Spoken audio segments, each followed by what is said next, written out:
চিরসুখ চিরশান্তি এটা হচ্ছে জান্নাতের ফিচার। জান্নাতের কয়েকটা কমন ফিচার আছে, তার মধ্যে একটা ফিচার হচ্ছে এটা, there will be no sickness in paradise. জান্নাতের মধ্যে কেউ কখনো অসুস্থ হবে না, বরং সবসময় তারা সেখানে সতেজ এবং সুস্থ এবং প্রাণবন্ত অবস্থায় বসবাস করতে থাকবে। এবং জান্নাতের আরেকটি ফিচার হচ্ছে নো পাসপ্রেশন। জান্নাতের মধ্যে কখনো কাউকে কোনো দুশ্চিন্তা, কখনো কোনো হতাশা কাজ করবে না, বরং সবসময় তারা চিন্তাহীনভাবে অত্যন্ত আরামে, অত্যন্ত শান্তিতে, অত্যন্ত মানসিক টেনশন চিন্তা ছাড়াই তারা সেখানে বসবাস করতে থাকবে।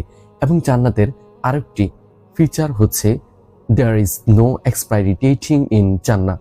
জান্নাতের কোনো এক্সপায়ারি ডেট নেই, তথা 7 দিনের জন্য চেক আপ হয়েছে অথবা 10 দিনের জন্য চেক আপ হয়েছে, যখন তার সময় ফুরিয়ে যাবে তখন সে বের হয়ে যাবে, এমনটা হবে না। বরং খালিদিনা ফিহা আবাদা, সে চিরস্থায়ী হবে সেখানে, সে চিরকালের জন্য সেখানে বসবাস করতে থাকবে।